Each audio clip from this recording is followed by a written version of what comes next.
유다 왕 히스기야가 병들었다가 그의 병이 나은 때에 기록한 글이 이러하니라. 내가 말하기를 나의 주민의 소유를 내어나가고 나의 여생을 빼앗기게 되리라 하였더라. 내가 또 말하기를 내가 다시는 여호와를 배웁지 못하리니 산자의 땅에서 다시는 여호와를 배웁지 못하겠고 내가 세상의 거민 중에서 한 사람도 다시는 보지 못하리라 하였도다. 나의 거처는 목자의 장막을 거름같이 나를 떠나오고 지풍이 내를 보도 말같이 내가 내 생명을 말았도다. 주께서 나를 풀에서 끊으시니 조석간에 나를 끊으시리라.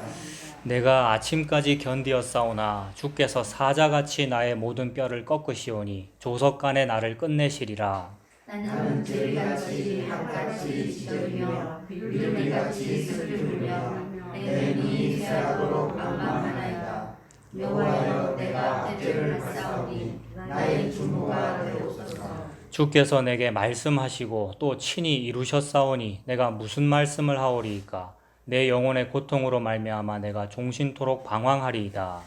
주여 사람이 사는 것이 위에 있고 내 생명의 생명도 온전히 거기에 있사오니 원하건대 나를 치료하시며 나를 살려 주옵소서. 보옵소서. 내게 큰 고통을 더하신 것은 내게 평안을 주려 하심이라. 주께서 내 영혼을 사랑하사 멸망의 구덩이에서 건지셨고 내 모든 죄를 주의 등 뒤에 던지셨나이다. 소위 주께 감사하지 못하며 사망이 주를 찾아가지 못하며 구덩이에 들어간 자가 주의 신실을 바라보느니라. 오직 산자 곧 산자는 오늘 내가 하는 것과 같이 주께 감사하며 주의 신실을 아버지가 그의 자녀에게 알게 하리이다. 여호와께서 나를 구원하시니 우리가 종신토록 여호와의 전에서 수고로 야훼를 노래하리이다. 이사야가 이르기를 한 뭉치 무화과를 가져다가 종처에 붙이면 왕이 나으리라 하였고 히스기야도 말하기를 내가 여호와의 전에 올라갈 징조가 무엇이냐 하였더라. 아멘. 히스기야 왕이 지금 몸이 아팠지요. 그래서 하나님께서 이사야를 통해서 히스기야 너 이제 죽는다. 그래서 네 집안을 정리해라 그랬지 않습니까? 그래서 히스기야 기도했고 하나님께서 살려주셔서 생명이 15년 연장되었다. 그 내용이죠. 히스기야가 지금 굉장히 약하다 이런 말이지 않습니까? 질병에 걸렸다. 지난주에는 히스기야가 이렇게 이제 죽게 되었다. 병들어 죽게 되었다는 그 내용이 하나님 앞에서 히스기야는 여자다 이런 말씀을 드렸어요. 지난주에는 여자다라는 말은 성경책에서 여자다라는 말은 약하다라는 말이죠. 자기가 자기를 책임질 수 없는 그런 존재를 보고 여자라고 하죠. 근데 그런 여자에게 화가 임하면 어떻게 되느냐 하면 고아가 되고 과부가 됩니다. 그야말로 큰일 난 거 아닙니까? 남편이 나를 책임져 줘야 되는데 내가 나를 책임져야 되고 내가 경제 활동을 해야 되고 먹고 살아야 되고 그 상황 그것이 지금 죄의 상황이다. 저주를 받은 것이다. 근데 예수님께서는 그런 고아 과부를 찾아가시죠. 그러니까 예수님이 고아 과부의 아버지가 되어주시고 과부의 남편이 되어주시는 그 이야기 아닙니까? 그렇다면 그게 하나님의 뜻이면 하나님은 그 일을 하기 위하여 사람을 고아로 또는 과부로 섭리하시죠. 망하게 하신다는 말이고 약하게 하신다는 말이고 네가 네 자신을 책임지지 못하잖아의 상황으로 몰아가시려고 책임져야 되는 상황을 만드시죠. 그게 뭐냐 하면 병 걸리는 거죠. 병에 걸리면 내가 이 병을 낫게 하기 위해서 의원도 만나야 되고 약도 먹어야 되고 막 용을 써야 된단 말이에요. 그게 약함이죠. 그러한 약함은 저와 여러분들에게 다 있습니다. 그래서 히스기야가 그래서 지금 약해요. 하나님께서 말씀을 그렇게 지금 설명하고 계시는 것 같습니다. 그러므로 지금 히스기야가 이렇게 병에 걸렸다는 것은 그 병에 걸린 그 일만을 말하는 것이 아니라 바로 앞에 있는, 앞에 있다는 것이 전후관계인 것처럼 보이지만 전후관계는 아닌 거예요. 바로 앞에 기록되어 있는 건 뭐냐 하면 아수르가 쳐들어왔거든요. 아수르 사내립 군대가 랍사게 앞에 내세우고 18만 5천 명을 가지고 예루살렘을 둘러싼 거 아닙니까? 그 말은 히스기야가 별의별 방법을 다 동원했고 수로도 개척해놨고 무기도 다 준비해놨고 하지만 적군의 18만 5천 명 앞에서 나는 아무것도 아니다라는 게 드러나는 거거든요. 약함이 드러나는 거죠. 같은 사건이라는 거죠. 적군 아수르가 쳐들어온 사건과 내가 지금 코로나 걸려서 죽게 되었다라는 요 사건은 같은 사건이라는 거죠. 그러니까 하나님께서 우리 인류에게 너는 네 앞가림을 네가 못하잖아 라는 말씀을 하고 계시는 거죠. 그거를 번역하면 너는 여자다 이 말입니다. 그 지난주 민수기 30장을 봤는데 민수기 30장에 여자는 서원했으면 다 지켜야 된다. 근데 그 여자의 아버지나 남편이 안 지켜도 돼라고 그러면 안 지켜도 돼. 이렇게 말했거든요. 너무 놀라운 말씀이에요. 민수기 30장 말씀이. 서원과 맹세에 대해 얘기하면서 무슨 갑자기 왜 여자에 대해서 얘기를 하냐는 거죠. 그 말은 나의 백성아 너희들은 여자다라는 말씀을 하시는 거죠. 근데 그 백성들이 너무 믿음이 좋고 갸륵해가지고요. 우리가 주님 저는 신학교를 갈래요 이랬고요. 주님 저는 성도 할랍니다 이랬어요. 우리가 전부 다. 나는 복음을 좋아하기로 합니다 라고 했다고요. 우리가 복음이 너무 좋아가지고 어느 날 어떤 설교를 듣고요. 근데 그게 전부 서원 맹세였다는 거죠. 근데 그렇게 하고 있을 때에 우리의 아버지 또는 남편은 하나님이잖아요. 아버지는 하나님이시고 남편은 예수님이잖아요. 아버지와 예수님이 허락을 안 했다는 거죠. 복음은 네가 좋아하는 게 아니야 라는 거고 예수는 네가 믿는 게 아니야 라는 말씀을 하고 계시는 거죠. 신학은 네가 하는 게 아니야 라는 말씀을 목사들한테 하시는 것이고 성도 여러분들한테 하시는 거죠. 왜냐하면 여자니까. 근데 혹시 아버지나 남편이 그걸 보고 가만히 있으면서 네가 한다고? 그래 해라 이래버리면 저주가 임한 거거든요. 해내야 되거든요. 내가 뭐를 신학은 하나님 신자고 학문 학자인데 그거 어떻게 할 거예요 여러분. 다들 한다 그러고 석사학위가 있고 박사학위들이 있습니다마는 아무리 신학 박사학위가 있고 학위가 있어도 성경을 예수님 중심으로 보는 걸 못 해낸단 말입니다 우리가. 근데 어느 날 그야말로 우연히 이거는 우연이에요. 저와 여러분들에게 임한 은혜는 우연이란 말입니다. 우연히 어쩌다가 가다 보니까 뭘 밟았는데 거기가 보아스의 보리밭이더라는 거죠. 우연히 보아스의 보리밭에 이르렀더라. 이건 베들레헴이 그 여자를 불렀다는 말이죠. 베들레헴은 예수님의 태어남을 의미하는 것이고 예수님이 오시는 자리, 예수님의 고향 아니에요. 외양간에 말 구유에 즉 짐승과 같은 지금 먹을 것이 없는 사람, 내 앞가림을 못하는 사람, 여자잖아요 그게. 거기에게 여자에게 먹을 것을 주기 위하여 내 밥그릇에 오신 분 예수님이라는 거죠. 예수님이 우리를 부른 거죠. 그 얘기를 여러 가지 형태로 해요. 아수르가 쳐들어온 형태로 하고 어느 날은 지진 기근으로 하고 어떤 때는 전쟁으로 하고 어떤 때는 히스기야 너 병 걸렸다 너 죽어라 죽는다 이랬잖아요. 그 상황으로 지금 말씀하시는 거죠. 그 10절부터 20절까지 전부 히스기야의 시인데 시가 전반적으로 어둡단 말입니다. 물론 뒤로 가면 이제 나아서 감사합니다라는 표현을 하고 있지만 그 과정은 너무나 고통이에요. 히스기야는 지금. 그 고통은 우리 인간의 실패를 경험하고 있는 중이고 나 약하구나. 여러분 약하다라는 말과 악하다라는 말은 같은 말이더라고요. 이거는 말이 안 되는 말인데 약하다라는 말과 악하다라는 말은 같습니다. 약해서 막 부르유시고 막 이런 사람도 있잖아요. 그러면 약하고 가난하면 왠지 선함과 겹쳐질 것 같은데 성경은 전혀 그렇게 보지 않습니다. 약하고 가난한 사람이 더라 그러면 안 되고 똑같이 못 됐고요. 부자라서 교만한 사람이나 약해서 너무 찌들어서 하는 사람이나 그 마음에 이 옹심과 자기 자존심을 놓지 못함과 제가 그러하고요. 약한 거는 악한 겁니다. 그래서 지금 악함이 막 드러나는 거예요. 히스기야는 숨길 수 없는 악함. 죽으라면 죽지 뭘 기도를 하고 우리가. 죽으라면 죽지 뭘 고통을 토로하고. 근데 그게 약함의 표현이며 악함의 표현이고 나도 그럴 거란 말입니다. 우리가 다 당장 죽으라 그러면 당장 하나님 앞에 억울함과 고통과 이런 말도 나오겠죠. 얼마나 고통스러운지 히스기야가 지금 10절에 보면 내가 말하기를 나의 중년의 스올의 문에 들어가게 되었습니다. 스올은 지옥 아닙니까? 무저갱. 자주 말씀드렸죠. 없을 무자 바닥 저자 무저갱 아니에요. 내가 거기 들어가게 되었습니다라는 표현인데 중년에 거기 들어가게 됐대요. 이 나이를 추정해 보면 학자들이 다 연구해 놨을 거 아닙니까? 보면은 39세에서 41세거든요, 여러분. 그 중년도 아주 초중년이죠, 그죠? 억울하겠죠, 그때 죽으면. 그래서 나의 중년에 제가 죽게 되었습니다라고 너무 슬퍼하면서 표현합니다. 12절도 보세요. 나의 거처는 목자의 장막을 거듭같이 나를 떠나 옮겨졌고 직공이 배를 걷어 마름같이 이런 표현들은 지금 히스기야가 자기의 고통을 표현함과 동시에 하나님께서 하나님의 그 묵시를 설명하고 계셔요. 하나님께서 뜻하시는 바가 있어서 무언가를 다 이 땅에 펼치고 다 펼치셨으면 싹 걷어 마를 거라는 거죠 지금. 그래서 하늘이 이사야서에 보면은 34장에 보면 그런 표현이 있었는데 하늘이 두루마리처럼 말린다. 그럼 하나님께서 뭐 하고 싶은 것이 있어서 펼치셨고 다 하셨으면 싹 걷어 마를 거라는 거죠. 히스기야가 지금 그걸 표현하잖아요. 물론 히스기야는 고통 중에 그 말을 하는 거죠. 내 인생이 펼쳐졌는데 다 펴기도 전에 내 꿈도 다 펼치지 못했고 상속자도 없는데, 지금 상속자가 없는 것 같다고 학자들은 그래요. 상속자가 언제 태어나느냐 하면 히스기야 다음 왕이 므낫세지 않습니까? 근데 므낫세 아직 안 태어났잖아요. 15년 생명 연장되고 나서 한 3년쯤 지났을 때 므낫세 태어나거든요. 그러니까 나는 이룬 것도 없고 나는 2세도 없고 우리나라 이제 부국 번영을 봐야 되는데 아무것도 못했는데 지금 죽으라고요? 의 어떤 고통의 토로이죠. 그래서 걷어 마름같이 되었습니다.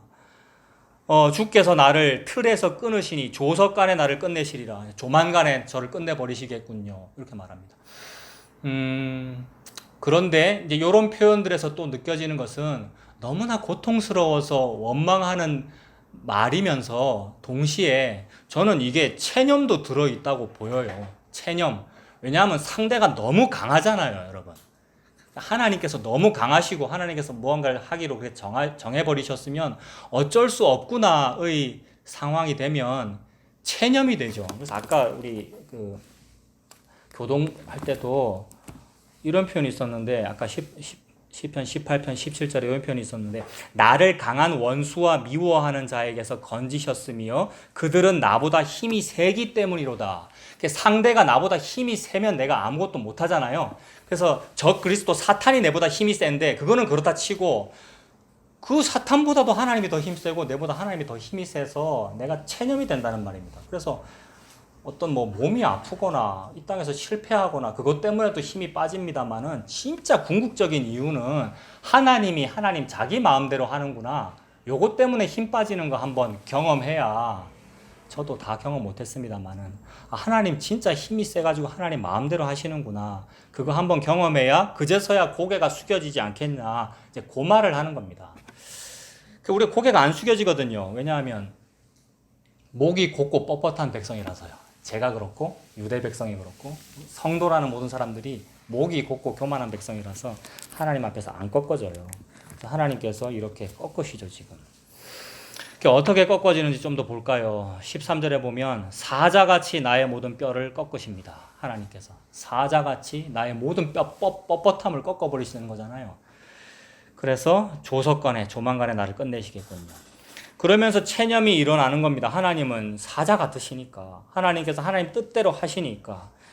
15절에 보면 어떠한 체념, 그러니까 체념이라는 말은 좀 나쁜 말인데, 그러니까 포기인데 이 포기가 예수님 말씀하신 대로 자기 부인이 일어나면 되는 거잖아요. 그래서 자기 부인을 스스로 할 사람은 아무도 없다는 거죠, 여러분. 아무리 성경책에서 자기 부인 하라 그러고 성경책만 자기 부인 하라 그럽니까? 불교도 정말 자기 부인의 종교고요. 그래서 자기 부인 한번 해보려고 108번 절을 합니다만은 그래도 부인은 일어나지 않고요. 그러니까 스스로 자기를 낮추거나 도덕적으로 살거나 윤리적으로 살거나 하는 사람은 없더라는 거죠. 이 세상이 아무리 도덕 윤리를 강조해도. 근데 하나님은 그걸 이루어 버리시는데, 결론부터 말씀드리면 그걸 이루어 버리신 게 십자가잖아요.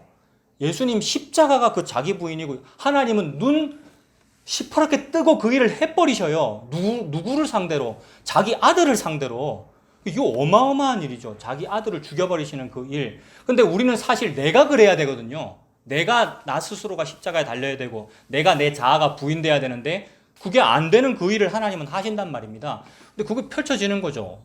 질병으로, 이 히스기야의 이 질병으로, 그다음에 아수르가 와서 죽여버리는 그 일로. 사네립이라는 사람이 히스기야 앞에 와가지고 히스기야 보고 왕이라고 부르지도 않고 말을 한단 말입니다, 여러분. 여러분의 어떤 대적이 여러분한테 와가지고 존칭도 안 쓰고, 여러분보다 나이 어린 어떤 사람이 존칭도 안 쓰고 어떤 망발을 한단 말입니다. 그럼 완전히 자존심 무너지는 상황. 근데 그 상황에서 주변에 내 편이라도 많으면 의지가 되는데 내 편이 전부 저놈한테 넘어갈 상황이에요. 왜 그러냐면 랍사게가 지금 이 사람들이 알아듣는 말로 말을 하거든요. 여러분, 적군이 그 사람 주변에 있는 사람이 솔깃한 말을 한단 말입니다.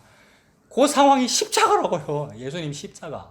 그래서 그거를 우리가 당해야 되는데 아무도 안 당하거든요. 그게 싫기 때문에. 그래서 그때그때 피해 가거든요. 제가 그러하고 우리가 어떤 실패의 상황에서 또는 공개적으로 모욕당해야 될 상황에서. 근데 그 일을 하신 분이 예수님이라는 거죠. 우리가 그거 해야 구원받거든요, 여러분. 이게 희한한 거예요. 모든 종교는 사실 그거예요. 어떤 고난을 통하여, 고행을 통하여, 불교같이. 그렇게 하면 어떤 득도를 한다는 거죠. 근데 우리가 그거 못 해내거든요.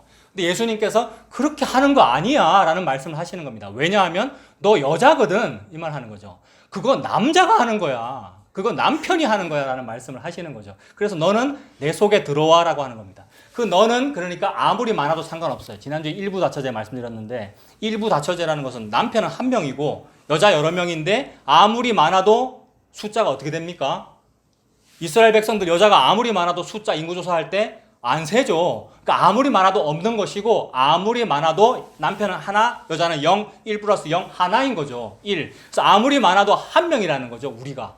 그걸 보고 공교회, 거룩한 공교회를 믿사오며라는 사도신경의 고백. 그래서 소아시아의 교회가 7교회. 그 다음에 이사야서 4장에 보면은 쫄딱 망해버린 유다 백성을 보고 즉 거짓골이 되어가지고 평소에는 너무 예쁜 드레스 같은 너무 예쁜 옷을 치장 입고 있는 여자, 게다가 직업은 창기였어요. 얼마나 예뻤겠어요. 노래 잘하고 남자 잘 유혹하는 여자였는데 그걸 보고 쫄딱 망했대요. 어떻게 망했느냐 하면 이사야 3장에 보면 정수리에 뭐가 생겨서요?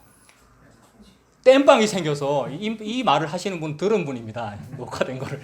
땜빵이 생겨서 성경책에는 정수리에 딱지가 앉아서라고 표현되어 있는데 땜빵이 생겨서라는 말은 공개적인 모욕이잖아요, 여러분. 가장 아름다운 직업인데 창녀가 아름다운 직업은 아닙니다만 외모적으로 가장 미혹적인 직업인데 가장 더러운 모습이 부끄러운 모습이 있다.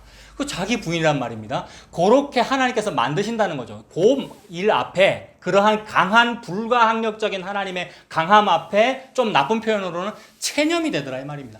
안 되는군요. 제가 용 써도 암 말기라는 사실 앞에 제가 안 되는군요 라는 요 상황, 그걸 만들겠다는 거죠. 하나님께서 그걸 보고 얘들아 그게 여호와의 열심이야. 앞에 아수르 쳐들어왔을 때 하나님께서 히스기야 네 열심으로 되는 게 아니고 만군의 여호와의 열심이 이를 이루시리라. 그래서 벌어진 사건이 하루아침에 18만 5천 명 죽어버렸다. 히스기야가 용 써가지고 적군 무찌른 것이 아니라 여호와의 열심이 그 일을 이루시겠다는 거죠. 그러므로 종합하면 히스기야를 죽이고 계시는 겁니다. 지금 나를 죽이고 계시는 것이고 여러분들을 죽여서 하나님의 아내 만드시는 거죠. 그래서 그러한 체념이 표현된 것이 15절에 주께서 내게 말씀하시고 또 친히 이루셨사오니 내가 무슨 말을 하오리까 이 말이죠.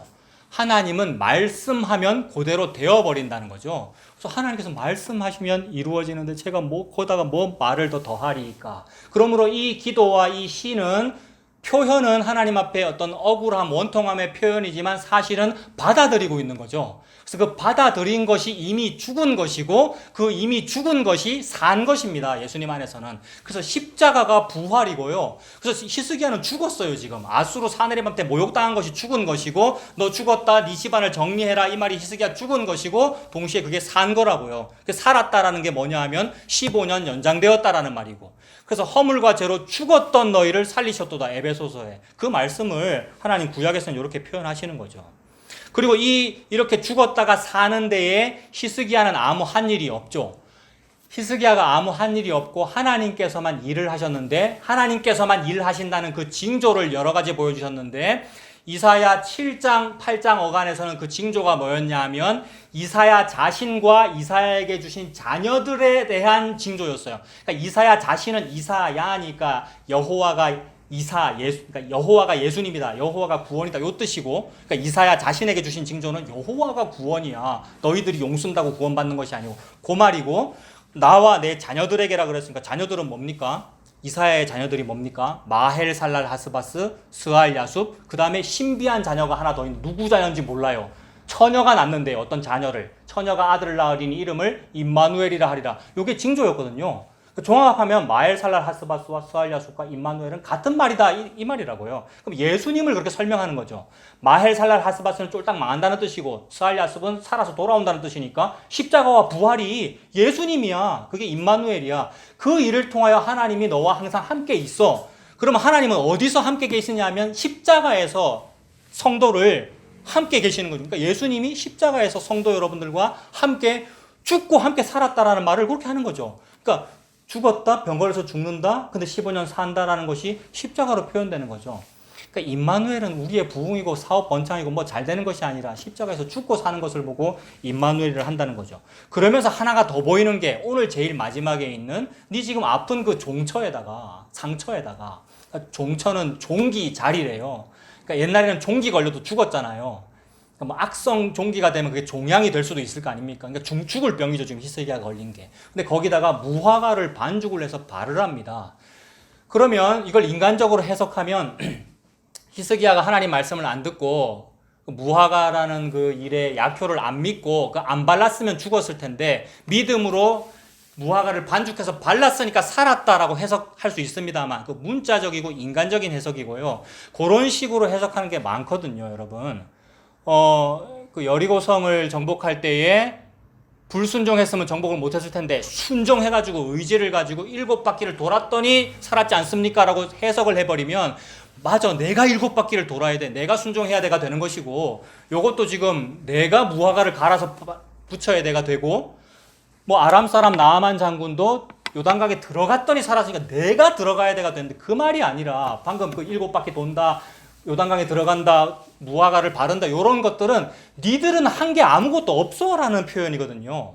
기드온의 300용사도 원래는 3만 명이었는데 300명으로 줄었다는 것이니까 너희들이 한 일이 힘이 적어 라는 표현이란 말입니다. 하나님이 다 하셨다는 표현을 그렇게 하는 건데 똑같은 문장을 두고도 우리는 비결을 발견하는 거죠. 인간이 뭘 했는가.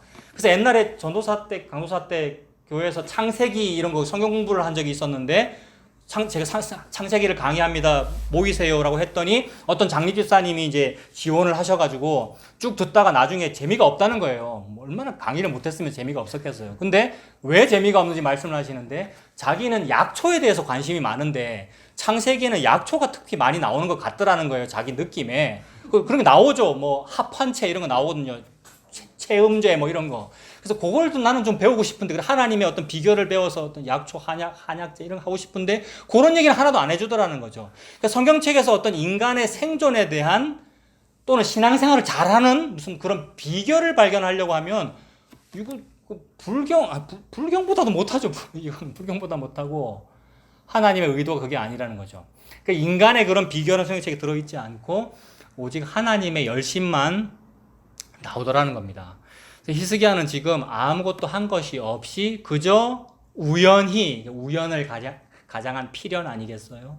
우연히 거기를 밟았는데 거기 예수님의 십자가더라는 거죠. 그래서 예수님이 십자가에서 임마누엘 된 겁니다. 임마누엘의 핵심은 함께, 해서 함께, 그리스도가 너희와 함께 이 말이고, 십자가에서 함께 죽는 일을 경험하고 있는 그 중에는 아무 말도 못해요. 여러 가지 고통의 말들이 터져 나옵니다만 그 말은 제가 무슨 말을 더 하겠습니까, 주님? 이 말은 예수님의 겟세마네 기도입니다, 여러분.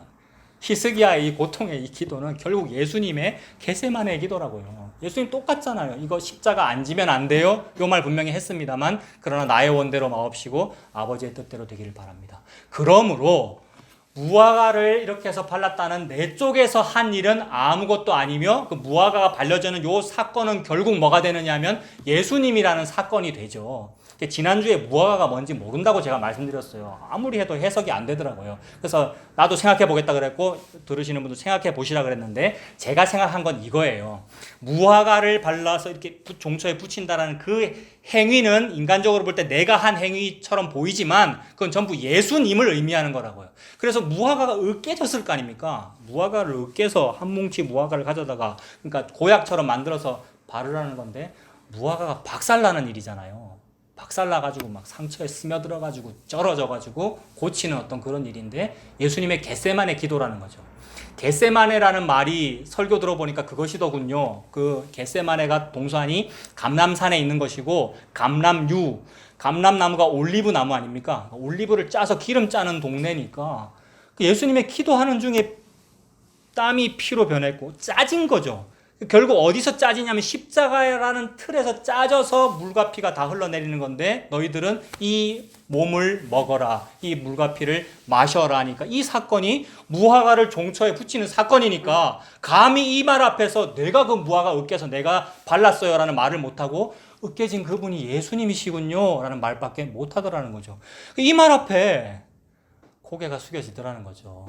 뼈들이 다 녹더라는 거죠. 사자같이 내 뼈를 꺾어버리시니까 하나님께서 이 일을 하시는군요. 그래서 그게 체념입니다.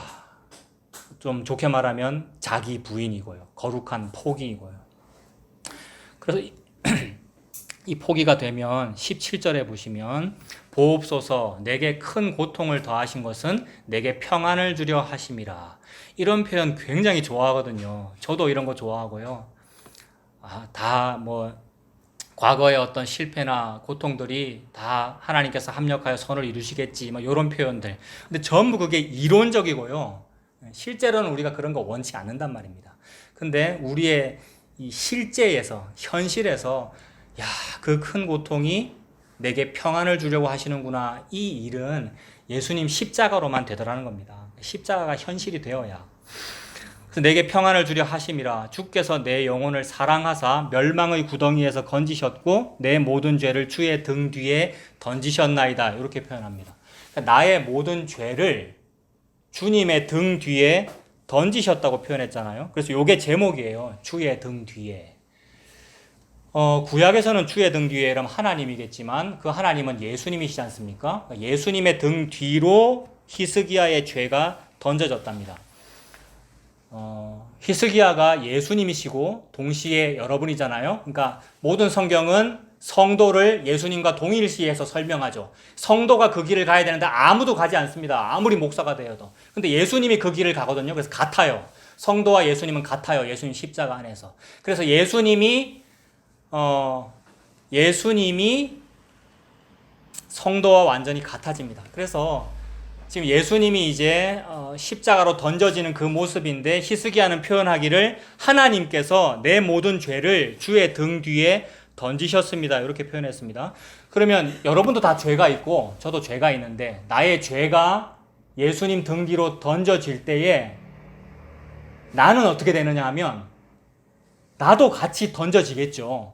물론 여러분 이런 표현 많이 했습니다만 예수님의 은혜는 계면 활성제 같아서 나에게서 죄를 분리해냅니다. 이런 표현 많이 했잖아요. 제가 많이 했고 우리도 그렇게 믿잖아요. 근데 그 과정은 말입니다. 오늘 고통에 대해서 얘기하고 있는데 그 과정은 굉장히 고통스러울 거 아니에요. 너무 쉽게 내 죄를 쏙 빼가셨네요. 너무 좋네요. 이렇게 안 되고요. 방금 히스기야의 표현이 그 고통을 주신 것은 평안을 주려 하심입니다라는 그 한 문장의 그 과정이 얼마나 길고 지리하고 힘들겠느냐는 겁니다. 그러므로 내 죄를 예수님 등 뒤로 던지는 그 과정은 내가 거기에 던져지는 거란 말이에요.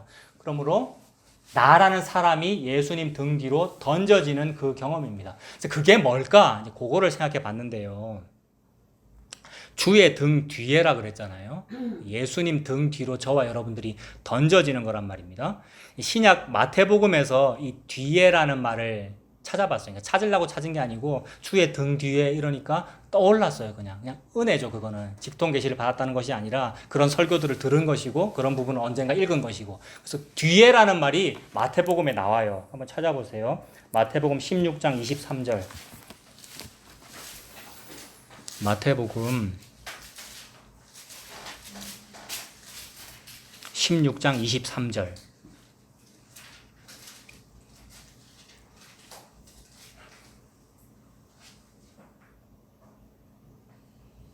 이거 예수님께서 제자들에게 너희는 나를 누구라 하느냐 물었을 때에 베드로가 아주 대답을 잘한 거잖아요. 주는 그리스도시요 살아계신 하나님의 아들입니다. 대답 잘해서 이제 기분 좋은데 근데 예수님께서 내가 십자가에 죽을 거다라는 얘기를 했더니 베드로가 바로 뭐라 그럽니까? 항변하여 가로되. 항변하다는 말은 예수님을 꾸짖었다는 말이죠. 예수 당신이 메시아인데 지금 어디 그리 약한 소리를 합니까? 이렇게 말한 거죠. 그건 베드로 자신의 어떤 욕심도 들어있을 것이고, 그리고 베드로가 그렇게 말하는 것이 신앙의 표현이라고 자기 딴에는 그렇게 말을 했더니 예수님께서 뭐라 그러냐 하면 23절에 예수께서 돌이키시며 베드로에게 이르시되 사탄아 내 뒤로 물러가라. 너는 나를 넘어지게 하는 자로다. 네가 하나님의 일을 생각지 않고 사람의 일을 생각한다. 이렇게 말했지 않습니까?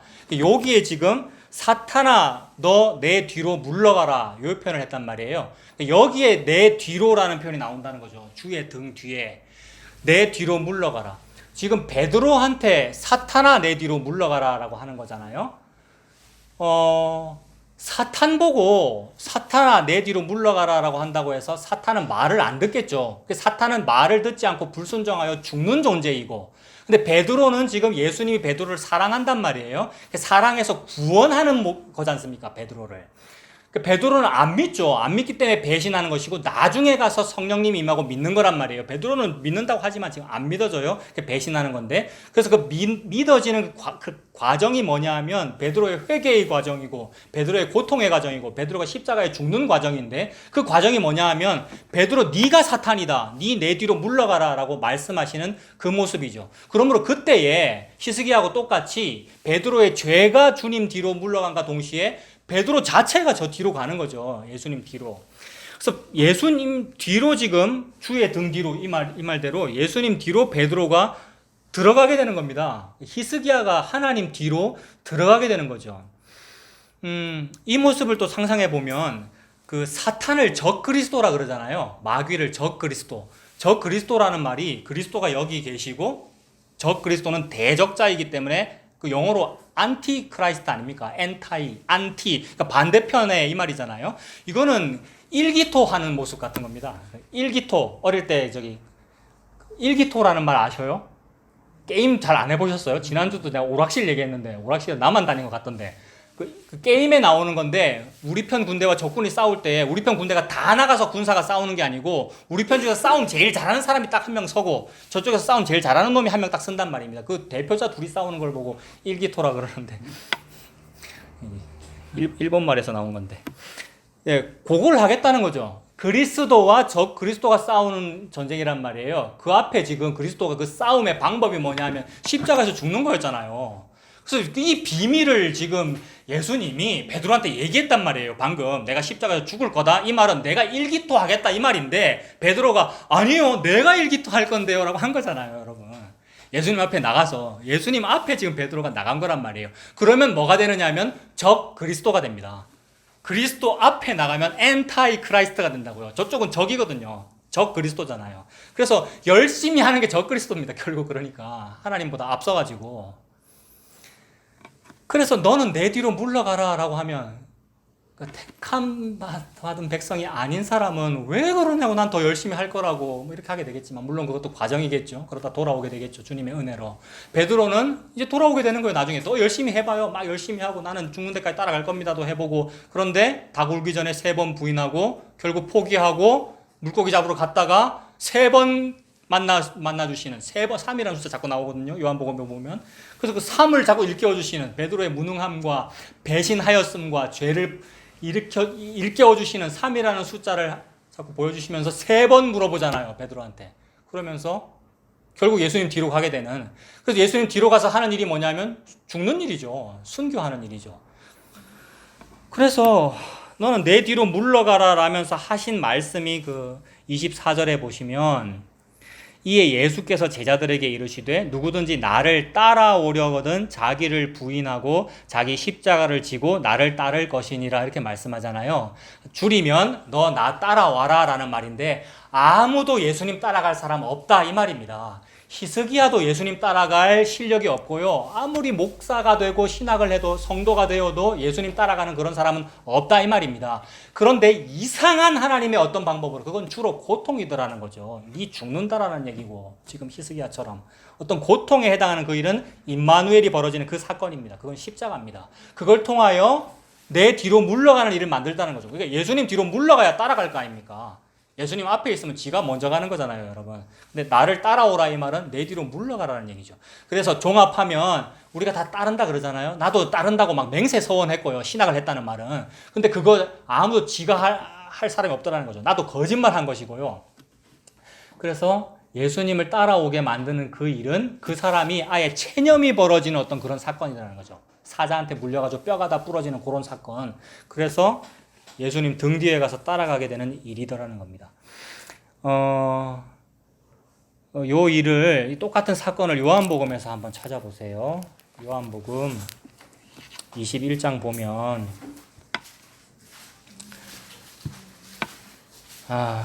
요한복음 21장에 보면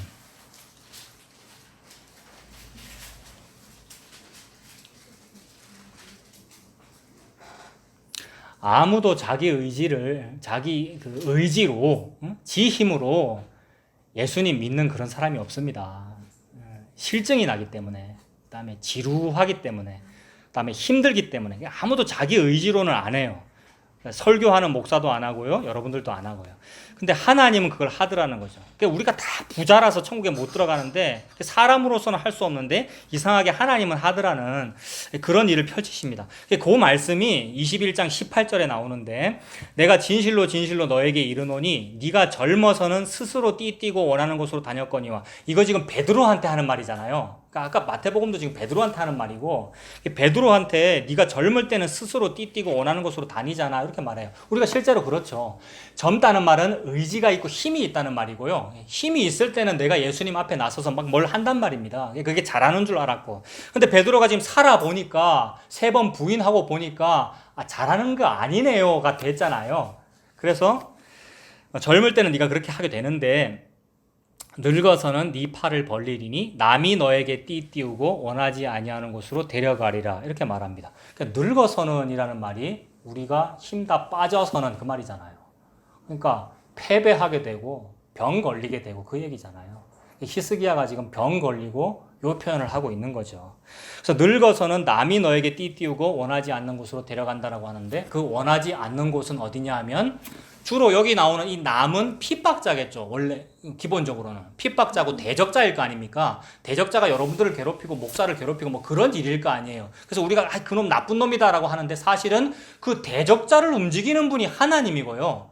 그러므로 남이 너를 띠띠우고 원하지 않는 곳 데려간다고 할 때 이 남은 궁극적으로 하나님이죠. 하나님이 아까 히스기야를 사자처럼 물어뜯어서 뼈 다 분질러버리는 그 일이란 말입니다. 그 남이 원하지 않는 곳으로 데려가면 그런 궁극적인 원하지 않는 곳은 어디예요? 원하지 않는 곳은 무슨 재판정이거나 지옥이거나 그게 기본적으로는 그렇습니다만은, 근데 재판정 이런 핍박받는 자리, 고통받는 자리 기본적으로 그렇습니다만은 결국 궁극적으로 원하지 않는 곳은 예수님 십자가죠. 성도가 예수님 십자가에 들어가야 예수님과 같아지거든요, 여러분. 그러니까 예수님은 우리와 같아지려고 그러시는 거거든요. 범법자와 동료가 되시는 것이고, 그게 구원이거든요. 예수님이 되어야 구원을 받는 거거든요, 여러분. 그거를 우리는 못한단 말입니다. 할 수도 없고. 근데 예수님께서 그 일을 하시는 거예요. 그래서 늙어서는, 즉 힘이 빠지면, 내 의지가 없어지면 스스로 의지 내려놓을 사람이 아무도 없거든요. 옛날에 서울에 있을 때 앞으로 목회를 잘하려면은 개고기를 잘 먹어야 된다, 테니스를 잘 쳐야 된다. 담임 목사님 그러셨거든요. 테니스 이제 배우라고. 나는 운동 진짜 싫어하는데 배우는데 나는 안 쳐지더라고요. 치면은 네트를 못 넘기거나 아니면 세게 치면은 홈런이 나거나 이렇더라고요. 그래서 왜 그러냐고 이제 가르쳐 주시는데 팔에 힘을 너무 많이 줬다는 겁니다. 힘을 빼라는데 힘을 빼라는 말이 뭔지 모른단 말이에요, 여러분. 나는 힘을 빼면 라켓을 놓친단 말입니다. 뭐가 힘을 빼는 건지 몰라서. 지금도 모르겠어요. 이론은 알잖아요. 힘을 빼야 된다. 골프 칠 때 힘을 빼야 된다. 운동할 때 안 된단 말입니다. 근데 그 힘은 어떻게 뺏느냐 하면 자연적으로도 늙어가면 힘이 빠지고요. 시력 자꾸 약해지고, 자연적으로 늙어가면 힘 빠지고 지팡이 짚게 되고요. 몸 아프고요. 근데 은혜로도 복음으로도 힘을 빼더라는 거죠. 그럼 그게 십자가입니다. 그래서 힘 빠지면 원하지 아니하는 곳으로 데려가리라. 이게 너 십자가에서 죽는다 그 말이고, 물론 성경적인 얘기는 아닙니다만 베드로가 십자가에 거꾸로 달려 죽었다, 그거는 이제 다른 기록이죠. 성경이 아니죠. 그러나 성도의 삶이 그렇게 십자가에 죽는다는 말씀을 하나님 하시는 것이고, 그걸 보고 나를 따라오는구나 라고 말씀하시는 거죠. 그러니까 아무도 예수님 따라가는 사람이 없습니다. 우리가 아무도 지 의지로 예수님 따라가는 사람이 아무도 없어요. 근데 하나님께서 그 일을 하시는 것이고, 그리고 정말로 은혜로 하나님께서 그 일을 하시는 것이 보이게 되면 느껴지게 되죠. 이거 무슨 말이냐면, 간혹 제가 노회나 어디 교회 앞에, 비복음 교회 말입니다. 율법주의 교회 앞에 무슨 당당한 얘기를 할 때 그거를 동경하는 후배들이 있어요. 많지도 않습니다만 제 후배 전도사 중에 어떻게 하면 그렇게 나도 십자가의 길을 갈까요? 무슨 고난의 길을 갈까요? 그걸 물어보는데 나는 그런 길을 간 적이 없거든요. 근데 그 사람은 존경해서 막 그걸 물어본단 말입니다. 나는 해줄 말이 없어서 그냥 되어져. 네가 그 길을 가려고 그러지 말고 느껴지면 되어지면 그냥 하면 돼 라고만 말하고 있거든요. 그런 일이더라는 거죠. 우리가 십자가를 지는 일이 내가 거기서 미움을 받아야 돼, 무슨 고난을 당해야 돼라는 것이 아니고 그렇게 해야 돼라는 그 말 자체가 예수님 앞에 나가 있는 거잖아요, 여러분. 근데 하나님께서 저와 여러분들을 예수님 뒤로 불러내는 그 일을 하실 거라는 거죠. 베드로는 예수님을 3번 저주하고 부인하고 나서 요거 느끼는 거죠. 그래가지고 원하지 아니하는 곳으로 데려가리라라고 말씀하신 다음 말이 뭐냐면 19절. 이 말씀을 하심은 베드로가 어떠한 죽음으로 하나님께 영광을 돌릴 것을 가리키심이로라. 이 말씀을 하시고 베드로에게 이르시되 나를 따르라 하시니, 나를 따르라가 요렇게 된다는 겁니다.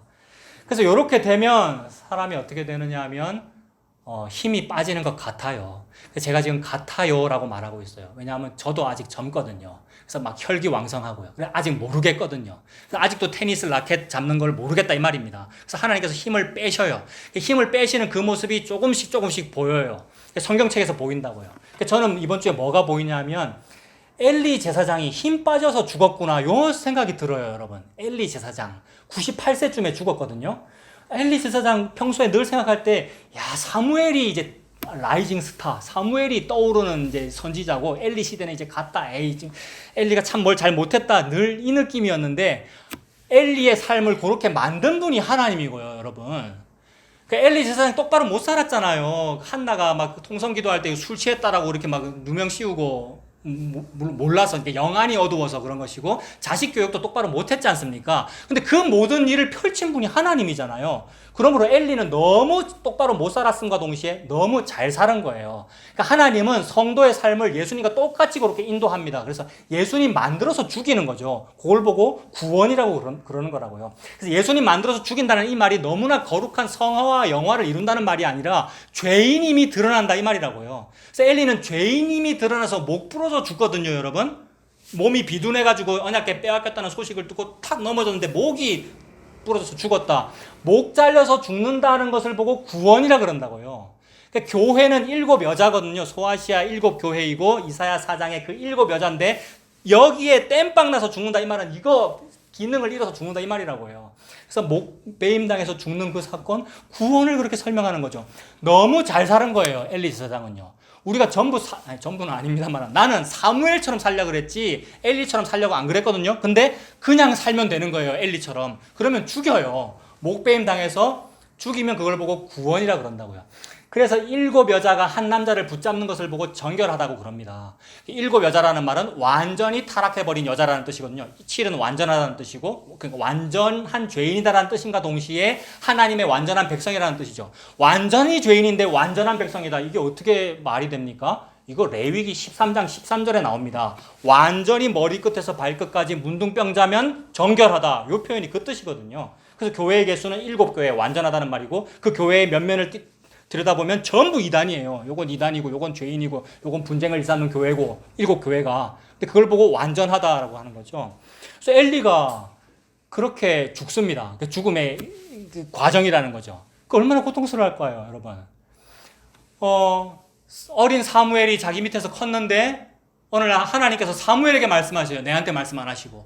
이거 굉장히 자존심 상하는 거거든요. 근데 그게 체념이 일어나는 거예요. 그래서 3번 그러죠. 사무엘이 3번 자다가 와가지고 그러잖아요. 근데 엘리가 깨닫고는 하나님이 너를 부르시는 것이다. 하나님 말씀 들어라 라고 했고 체념이 일어나는 거예요. 여러분 특히나 목사고 설교자인데 나에게 말씀 안 하시고 여러분 오늘날은 그런 일 없습니다. 선지자가 아니기 때문에 모두가 선지자이기 때문에. 근데 내보다 어떤 다른 사람이 더 맞는 말을 하시면은 막 자존심 상하고 이런단 말입니다. 근데 그것이 내려지는 그 일이 은혜더라는 거죠. 하나님 그 일을 나에게 그렇게 죽이시는 것이고 여러분들에게 그렇게 죽여가시는 것이고 그게 펼쳐진 사람이 엘리더라고요. 저는 별로 엘리를 존경 안 했는데 사무엘을 존경했는데 근데 다 뜯어보면 사무엘 똑같습니다. 여러분 나중에 사무엘이 2 자식 관리 똑바로 못하잖아요. 결국 똑같아요. 사무엘은 끝끝내 사울왕한테 전전하고요. 그 다음에 사무엘은 외모를 보는 사람이잖아요. 하나님은 중심을 보시는데 다윗 왕 세울 때 다윗 안 뽑잖아요. 첫째를 뽑으려고 그러지. 똑같은 거예요. 그러니까 똑같은 죄만 드러나고 결국 그 목 잘려서 예수님 드러내시고 예수님 안에 포함시켜서 성도를 죽여서 구원하시는 그 일만 하십니다. 그래서 엘리가 그 체념의 표현이 어디에 나오느냐 하면 이제 사무엘이 환상 중에 하나님 만나잖아요. 그래서 하나님께서 사무엘한테 엘리 집안 다 죽인다라는 말씀을 엘리한테 안 하고 사무엘한테 한단 말입니다.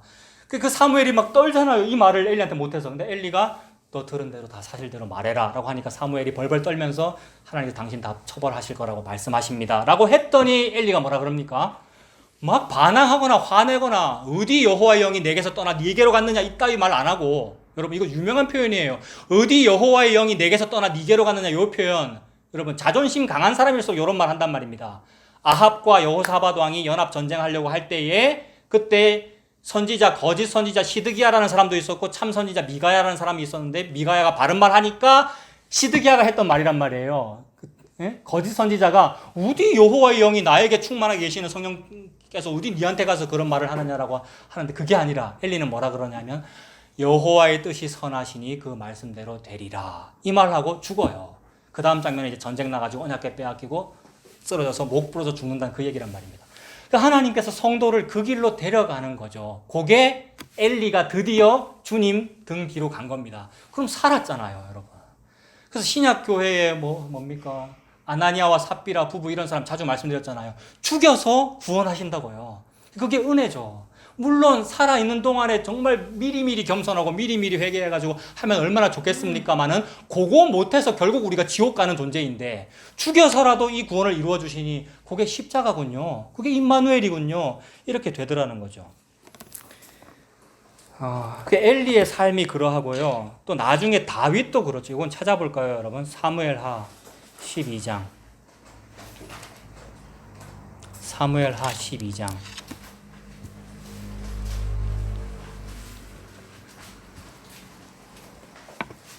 다윗도 굉장히 자존심 상하는 일을 겪죠.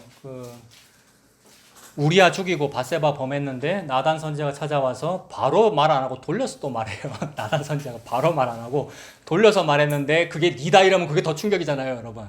빙 불러가지고 이제 예화를 들어서 이제 어린 양 이야기를 했는데 이 이야기 다 아시죠?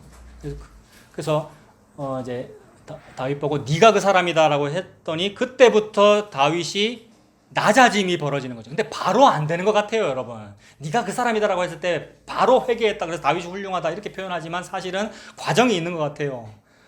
그 과정이 뭐냐 하면 우리야 그 밧세바 사이에서 낳은 아들이 죽는다는 건데 그 죽음을 못 받아들이잖아요, 여러분. 다윗이 못 받아들여서 막 기도해요, 살려달라고. 그래서 보면 그 12장 16절 다윗이 그 아이를 위하여 하나님께 간구하되 다윗이 금식하고 안에 들어가서 밤새도록 땅에 엎드렸더니, 이렇게 하면 안 되잖아요, 여러분. 이렇게 하면 안 되고 맞습니다, 아이 죽는 게 맞습니다라고 받아들여야 되는데 안 되더라는 거죠. 이게 우리의 삶입니다. 막 밤새도록 금식 기도해요. 17절에 그 집의 늙은 자들이 그 곁에 서서 다윗을 땅에서 일으키려 하되 왕이 듣지 아니하고 그들과 더불어 먹지도 아니하더라. 이래 만에 그 아이가 죽었습니다. 식음을 전폐하고 일주일이 지났나 봐요. 근데 19절에 다윗이 그의 신하들이 서로 수군거리는 것을 보고 그 아이가 죽은 줄을 다윗이 깨닫고 그의 신하들에게 묻되 아이가 죽었느냐 하니 대답하되 예 죽었습니다 하는지라. 다윗이 땅에서 일어나 몸을 씻고 기름을 바르고 의복을 갈아입고 여호와의 전에 들어가서 경배하고 왕궁으로 돌아와 명령하여 음식을 그 앞에 차리게 하고 먹은지라. 저 어릴 때 이런 거 읽을 때 이해가 안 됐거든요. 다윗의 행동이 이상해서. 조금 전까지 막 식음을 전폐하고 슬퍼하다가 애가 죽었으면 진짜 그때야말로 막 감정이 폭발하고 진짜 슬퍼해야 될 것 같은데 갑자기 막 옷 똑바로 입고, 여러분 그런 거잖아요. 지금 의복을 갈아입고 전에 들어가서 하나님께 경배하고, 지금 경배할 기분이 아닐 것 같은데 경배하고 음식 잘 차려서 먹고 이러더라는 거죠. 요게 지금 예수님 등 뒤로 가는 상황이 이렇게 보이더라는 겁니다. 하나님의 그 뜻 뒤로 가서 맞아요 라고 하게 되면 이렇게 되고, 그게 안 되면 나서게 되겠죠. 예수님 앞에, 하나님 말씀 앞에 나서가지고 어찌 이럴 수가 있습니까? 제가 이만큼 금식했는데. 21절에 이제 신하들이 묻죠. 어째 이렇게 하십니까? 22절 이르되 아이가 살았을 때에 내가 금식하고 운 것은 혹시 여호와께서 나를 불쌍히 여기사 아이를 살려주실는지 누가 알까 생각함이거니와 지금은 죽었으니 내가 어찌 금식하랴? 내가 다시 돌아오게 할 수 있느냐? 나는 그에게로 가려니와 그는 내게로 돌아오지 아니하리라 하니라. 참으로 맞는 표현이란 말입니다. 그래서 내가 안 되는구나, 내가 이 일을 어떻게 가타부타 하지 못하는구나의 상황, 그래서 내가 나를 책임지지 못하고 내가 저 아이의 생명을 책임지지 못하는구나의 상황, 이게 예수님 등 뒤로 가게 되는 상황이죠.